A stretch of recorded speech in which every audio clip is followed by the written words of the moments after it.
जताया आभार।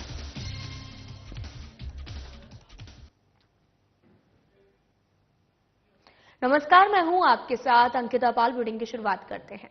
सशस्त्र सेना झंडा दिवस के अवसर पर राज्यपाल रमीन डेका के मुख्य आतिथ्य में राजभवन के दरबार हॉल में गौरवपूर्ण समारोह आयोजित किया गया। राज्यपाल रमीन डेका ने इस अवसर पर कहा कि सैनिक निस्वार्थ भाव से हमेशा देश की रक्षा के लिए तैयार रहते हैं और अपना जीवन देश सेवा के लिए लगाते हैं। समाज के हर वर्ग का कर्तव्य है कि उनके लिए मदद करें। उन्होंने आम जनता से भी अपील की कि अधिक से अधिक सहयोग देकर वीर जवानों के प्रति सम्मान व्यक्त करें और साथ ही राज्यपाल ने सशस्त्र झंडा दिवस निधि के लिए 2 लाख रुपए की सहयोग राशि राज्य सैनिक कल्याण बोर्ड को प्रदान की है। कार्यक्रम में राज्यपाल ने सभी शहीदों की वीर नारियों और माताओं को सम्मान राशि और शॉल भेंट कर सम्मानित किया है। साथ ही वीरता अलंकरण प्राप्तकर्ताओं और झंडा दिवस के अवसर पर विशेष योगदान देने वाले दानदाताओं का सम्मान भी किया है। सशस्त्र सेना झंडा दिवस के अवसर पर राज्यपाल रमीन डेका ने के मुख्य आतिथ्य में राजभवन के दरबार हॉल में गौरवपूर्ण समारोह आयोजित किया गया। सशस्त्र सेना झंडा दिवस में सबसे ज्यादा राशि एकत्रित करने के लिए रायपुर कलेक्टर डॉक्टर गौरव कुमार सिंह को भी द्वितीय पुरस्कार और राज्यपाल ट्रॉफी प्रदान की गई है। इस अवसर पर राज्य सैनिक कल्याण बोर्ड के ब्रोशर संक्षिप्तिका 2024 का भी विमोचन किया गया। वहीं इस दौरान एनसीसी कैंडिडेट ने भी देशभक्ति गीत प्रस्तुत किए हैं।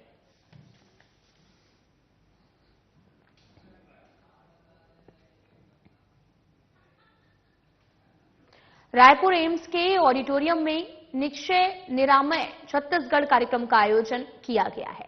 इस कार्यक्रम के अंतर्गत 100 दिनों तक टीबी, मलेरिया और कुष्ठ रोगियों की पहचान की जाएगी और उनका उपचार भी किया जाएगा। कार्यक्रम के अंतर्गत ऐसे लोगों का भी सम्मान किया गया जिन्होंने टीबी और कुष्ठ जैसी बीमारियों से लड़ाई लड़ी है और आज स्वस्थ जीवन का आनंद उठा रहे हैं। कार्यक्रम के बाद में मुख्यमंत्री विष्णुदेव साय का बयान सामने आया, जिसमें उन्होंने कहा कि वैसे तो स्वास्थ्य विभाग बहुत ही अच्छा काम कर रहा है, लेकिन इस कार्यक्रम से स्वास्थ्य विभाग को भी और तेजी मिलेगी। टीबी और कुष्ठ रोग जैसे रोगों पर छत्तीसगढ़ विजय प्राप्त कर सकेगा।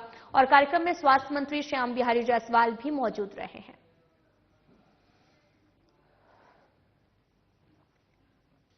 मैं छत्तीसगढ़ अभियान का शुभारंभ किए हैं, जिसमें हमारे प्रदेश के ऊर्जावान स्वास्थ्य मंत्री श्री श्याम बिहारी जायसवाल जी और हमारे विधायक द्वय श्री सुनील सोनी जी, गुरुकृष्ण साहिब जी और स्वास्थ्य विभाग के हमारे अधिकारी, चिकित्सक बंधुगण और स्टूडेंट सभी इस समारोह में उपस्थित हुए और ये 100 दिन का अभियान चलेगा। और वैसे तो स्वास्थ्य विभाग बहुत अच्छा काम कर रहा है, लेकिन इस अभियान से और भी तेजी आएगी। उत्साह से हमारे वर्कर काम करेंगे और प्रदेश से कुष्ठ रोग और मलेरिया जैसे सभी बीमारियों को समूल नष्ट करने का काम इस अभियान से होगा।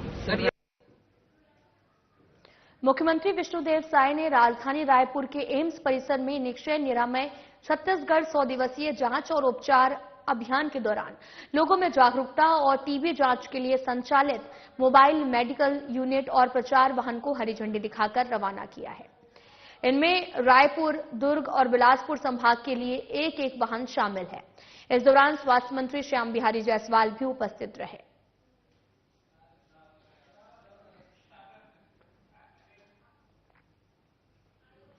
मुख्यमंत्री विष्णुदेव साय रायपुर एम्स के ऑडिटोरियम में निक्षय निरामय छत्तीसगढ़ कार्यक्रम में शामिल हुए और इस दौरान उनका बयान सामने आया, जिसमें उन्होंने केंद्र की ओर से छत्तीसगढ़ को 4 नए विद्यालय की सौगात मिलने पर प्रधानमंत्री नरेंद्र मोदी का आभार जताया है। उन्होंने कहा कि छत्तीसगढ़ को पहले भी साल में वो सौगातें मिल चुकी हैं और केंद्र की ओर से एक बार फिर से 4 विद्यालय मिले हैं। उसके लिए प्रधानमंत्री नरेंद्र मोदी का आभार व्यक्त करता हूं।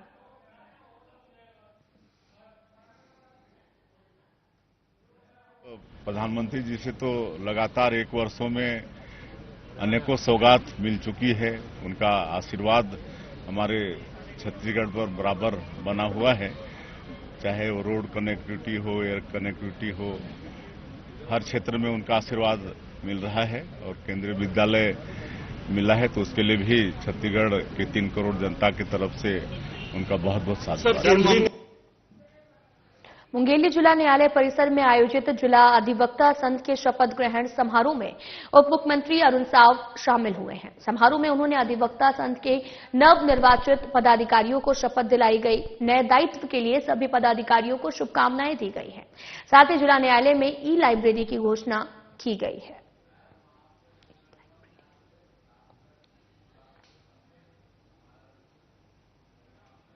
उप मुख्यमंत्री अरुण साव ने शासकीय पशु चिकित्सालय लोरमी में नवनिर्मित प्रशिक्षण भवन का लोकार्पण किया है और गोधन के संवर्धन और संरक्षण के लिए यहां पर पशुपालकों को प्रशिक्षण दिया जाएगा।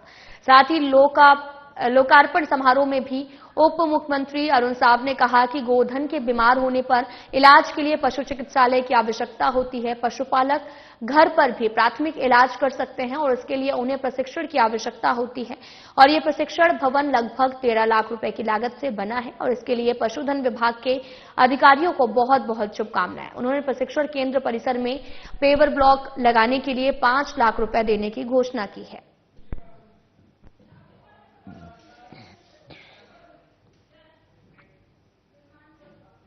कोरबा नगर विधायक और वाणिज्य उद्योग मंत्री लखनलाल देवांगन ने वार्ड क्रमांक 23 पंडित रविशंकर शुक्ल नगर मैगजीनाबाद स्थित कच्चे नाला पर कलवर्ट और अप्रोच मार्ग के निर्माण कार्य जो है उसका भूमि पूजन किया। मंत्री देवांगन ने कुल 25 लाख की लागत से होने वाले उपरोक्त कार्यों का भूमि पूजन किया है। इस अवसर पर मंत्री देवांगन ने कहा कि पंडित रविशंकर शुक्ल नगर वार्ड से खरमोरा और दादर खुर्द वार्ड के रहने वाले हैं और आवाजाही से पिछले कई सालों से परेशानी बनी हुई थी।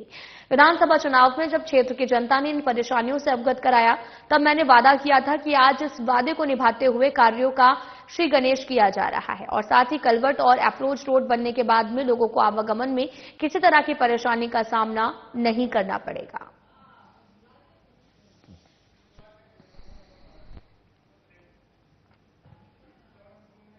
वाणिज्य उद्योग और श्रम मंत्री लखनलाल देवांगन ने निक्षय निरामय छत्तीसगढ़ अभियान के तहत प्रचार प्रसार रथ को हरी झंडी दिखाकर रवाना किया है।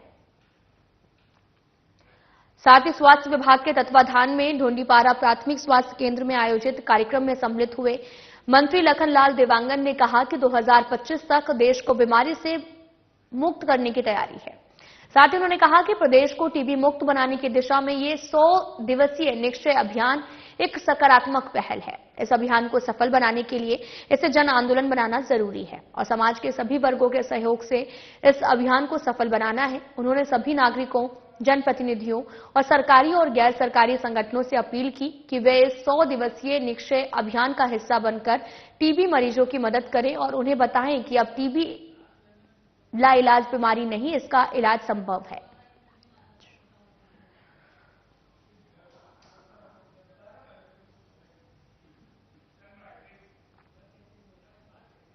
7 दिसंबर को डीएन के मैदान में अखिल भारतीय पूर्व सैनिक सेवा परिषद कोंडागांव के संरक्षक और बस्तर संभाग प्रभारी सुब्रत शाह के निर्देशन में निःशुल्क सैन्य प्रशिक्षण ले रहे युवक और युवतियों ने सशस्त्र सेना झंडा दिवस मनाया है और सशस्त्र सेना झंडा दिवस जिंदाबाद के नारे लगाए। बस्तर संभाग प्रभारी सुब्रत शाह ने युवाओं को बताया कि सशस्त्र सेना झंडा दिवस भारतीय सशस्त्र बलों के कर्मियों के कल्याण के लिए भारत की जनता से धन संग्रह के लिए प्रति समर्पित एक दिन है और ये 1949 से 7 दिसंबर को भारत में प्रतिवर्ष मनाया जाता है।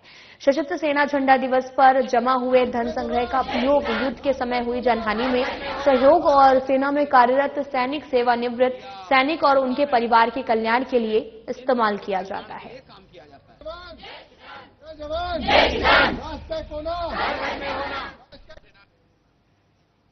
रायपुर एकात्म परिसर में बीजेपी प्रदेश महामंत्री संजय श्रीवास्तव ने पत्रकार वार्ता को संबोधित किया है और इस दौरान उन्होंने कहा कि लोकसभा चुनाव संपन्न हो गए हैं और आम जनता का विश्वास हमें मिल रहा है।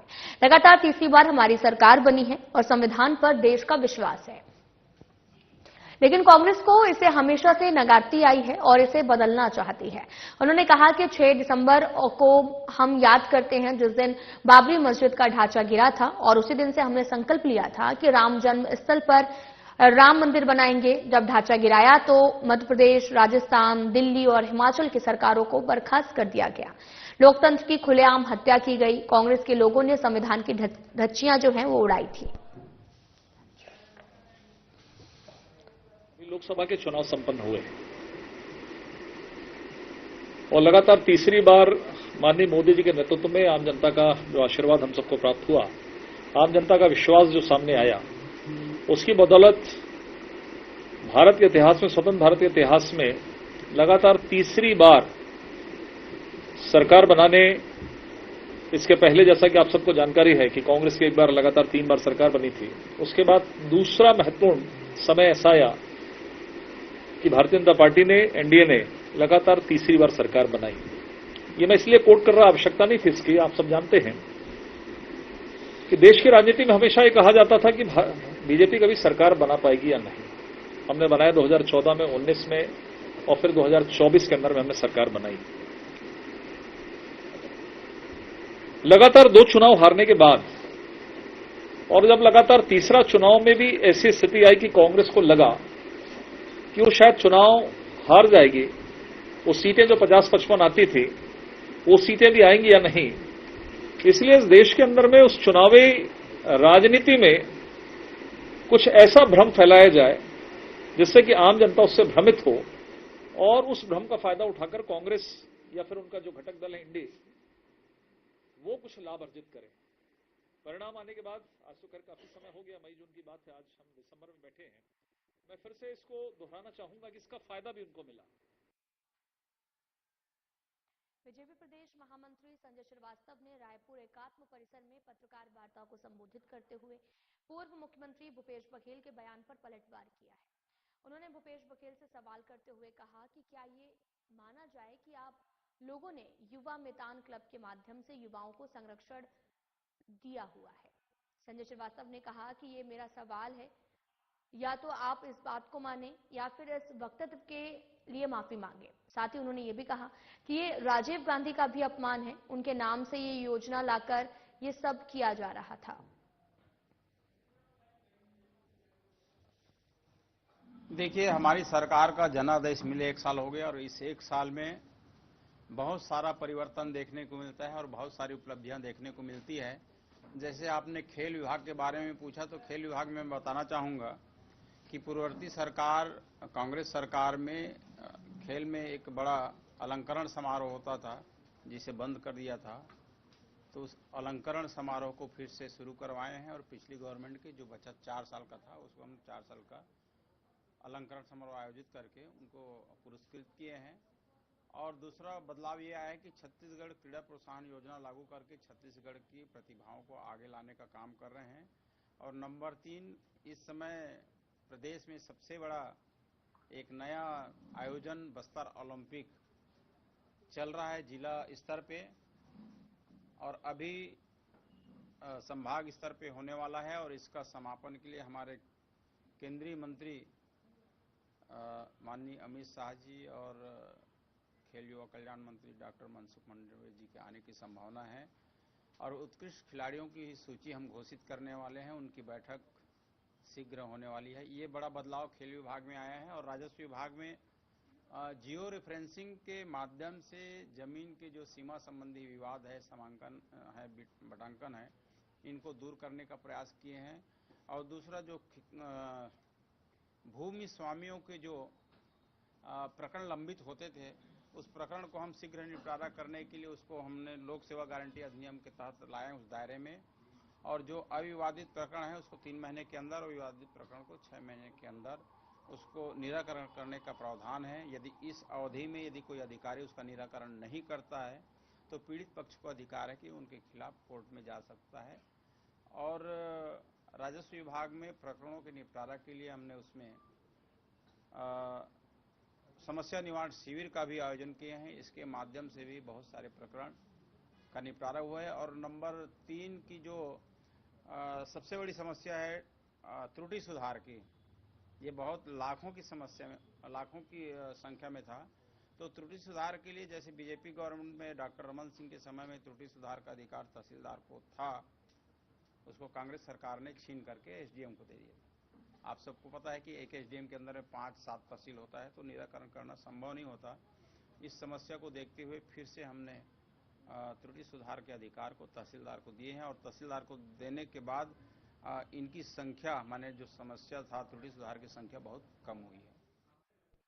नगर विधायक और वाणिज्य उद्योग एवं श्रम मंत्री लखनलाल देवांगन ने प्रेस क्लब के तिलक भवन में आयोजित लखन का 1 साल और राज्य सरकार का अमृतकाल कार्यक्रम में शिरकत की है और इस अवसर पर उन्होंने आम जनमानस, देवतुल्य कार्यकर्ता सहित सभी मतदाताओं और बहनों का आभार जताते हुए कहा कि 3 दिसंबर 2023 का स्वर्णिम दिन है जब कोरबा की जनता ने विकास, सुशासन और समृद्धि के लिए ऐतिहासिक निर्णय लेकर भारतीय जनता पार्टी को प्रचंड जनादेश दिया था। बीते 1 सालों में आप सभी के विश्वास पर खरा उतरते हुए कोरबा समेत प्रदेश की प्रगति में अनेक नए आयाम स्थापित किए गए। मोदी की गारंटी के सभी प्रमुख वादे प्रमुखता से पूरे किए गए हैं और जिले के 2,95,706 और कोरबा नगर निगम क्षेत्र के 71,865 माताओं और बहनों को महतारी वंदन योजना के तहत प्रतिमाह 1,000 रुपए दिए जा रहे हैं।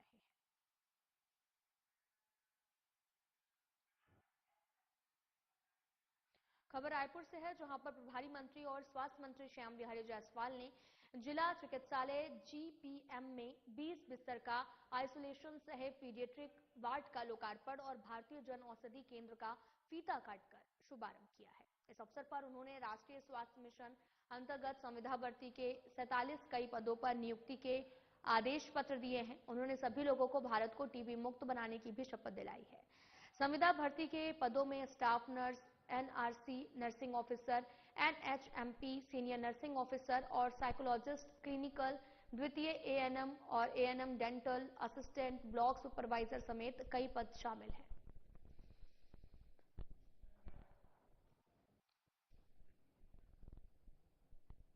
कोंडागांव जिला कांग्रेस कमेटी ने संविधान निर्मात्री सभा के अध्यक्ष और देश के प्रथम कानून मंत्री बाबा साहब डॉक्टर भीमराव अम्बेडकर का पुण्यतिथि पर श्रद्धांजलि सभा का आयोजन किया है और श्रद्धांजलि सभा के दौरान जिला कांग्रेस अध्यक्ष झुमुकलाल दीवान और प्रदेश कांग्रेस सचिव सकूर खान, पीसीसी सदस्य बुद्धराम नेताम और जिला महामंत्री रितेश पटेल सहित कांग्रेस के कई वरिष्ठ नेता और कार्यकर्ता भी मौजूद रहे हैं।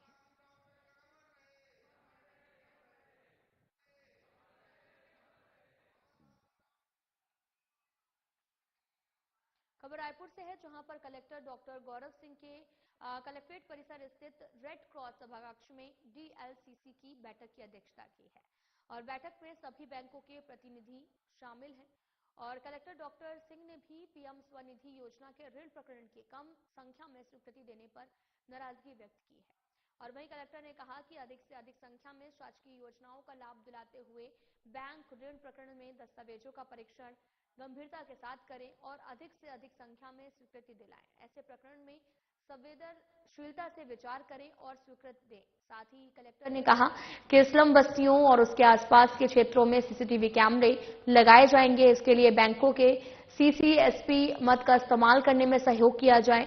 वहीं डॉक्टर सिंह ने बैंकों के डिजिटल लेन देन को बढ़ावा देते हुए रायपुर को डिजिटल जिला बनाने के निर्देश दिए हैं।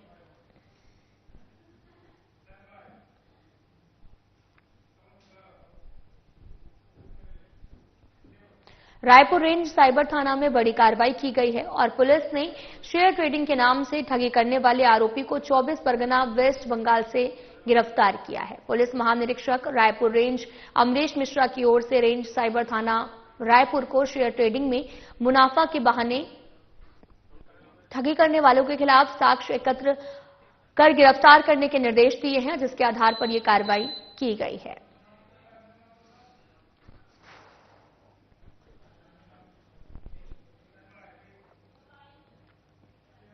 रायपुर पुलिस ने दोपहिया वाहन पर घूमकर लगभग 1 दर्जन के करीब मोबाइल फोन लूटने वाले शातिर चोर को गिरफ्तार करने में सफलता मिली है। शहर के अलग अलग इलाकों से आरोपी ने राहगीरों के हाथों से 11 नग मोबाइल फोन लूटे थे और लगातार मिल रही शिकायतों के बाद जांच के लिए anti crime and cyber unit और खमरडी थाना पुलिस की संयुक्त टीम ने घटनास्थल के आसपास लगे सीसीटीवी कैमरों के फुटेज के आधार पर अज्ञात आरोपियों की पहचान कर शातिर बदमाश को हिरासत में ले लिया है।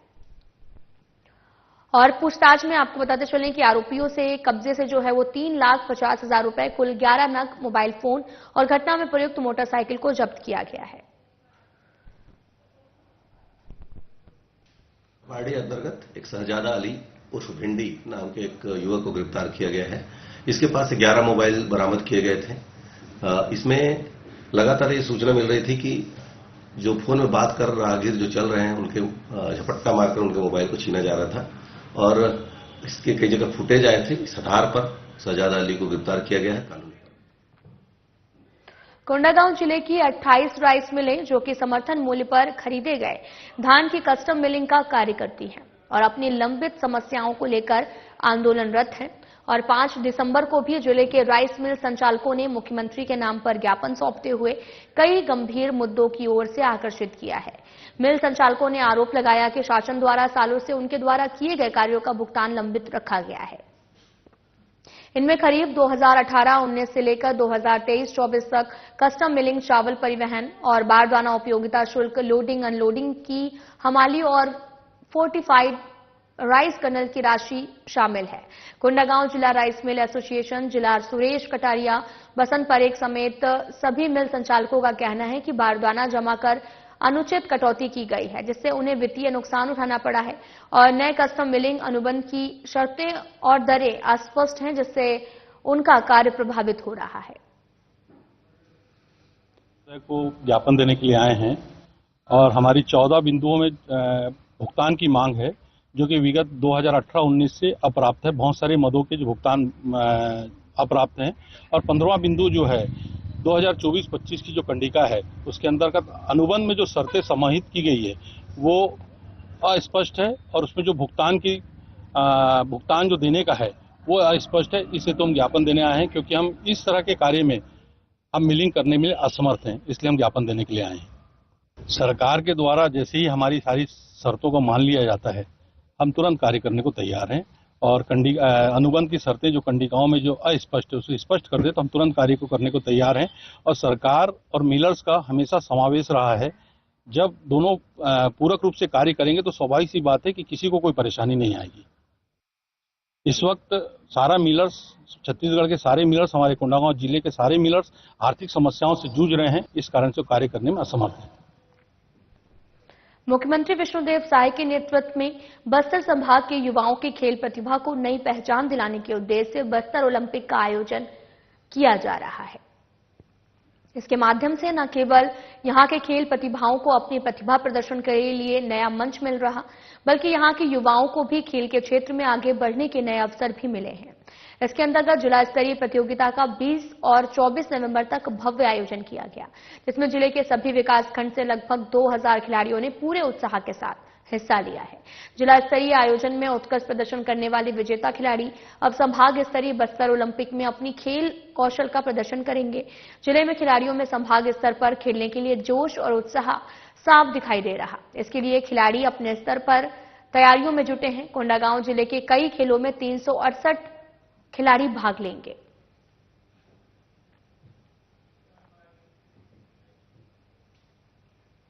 रायपुर में शराब दुकान में चाकूबाजी करने वाले 4 आरोपियों को पुलिस ने गिरफ्तार किया है।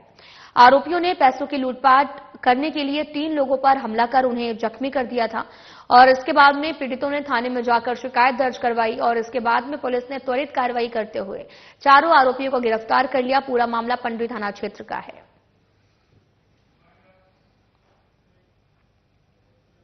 फिलहाल इस वीडियो में इतना ही। नमस्कार।